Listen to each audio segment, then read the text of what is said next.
this is my brother's grave, and when he died, because we live really close to here, and when he died, I used to spend a lot of time here, and we had a notebook that we used to keep here, and I would sit here and write him notes, and his friends would come all the time, and when I would go to write a note, I would see that they wrote him notes. It was so nice to have that little bit of time. And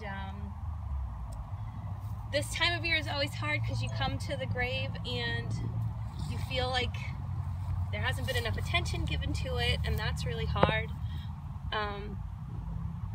But as the years have gone on, I've found that coming here is nice to have a memorial place to see him, but I find a lot more comfort in going to the ocean or some of the places we went as a kid, and spending time with his friends or things like that to kind of celebrate his legacy and his memory.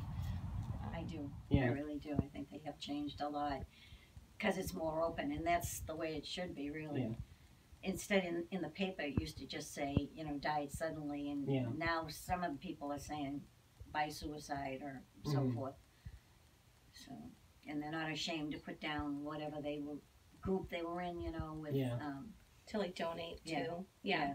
Yes. Yeah, we've come a long way, but we still have a little ways to go. But I think for sure when it comes to having a conversation, it's come a really long, like my rebirthday thing when everybody supported me and like sharing that stuff. It was like, can you imagine all the secrets that we had, like being so afraid to talk about that stuff?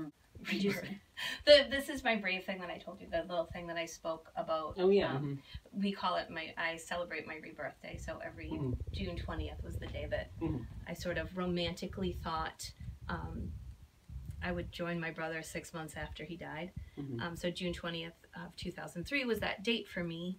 And instead of actually taking my life, I asked for help, and that's when I went to the hospital. So I celebrate June 20th every year as my rebirthday. So this June 20th will be 15 years. Yeah, and thank God for that, because if I had ever lost another one, I don't know what I'd do. I've been very proud of the way she's done this and what she's done for other people. Aw, Fred, thanks.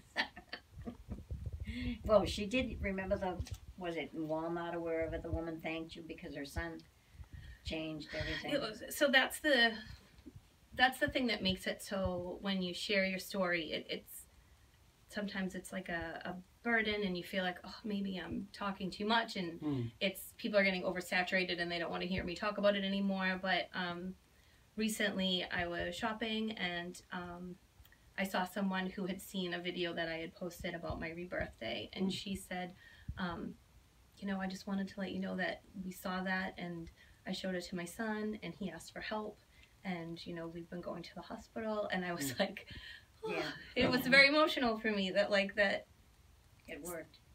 You know, that's the reason why I talk about it, because I think it's planting little seeds along the way, hopefully letting people know that it doesn't have to end the way that it did for Greg. And we didn't know any better. I mean, we've learned so much since then, and I just want people to be able to learn from what we've gone through, you know?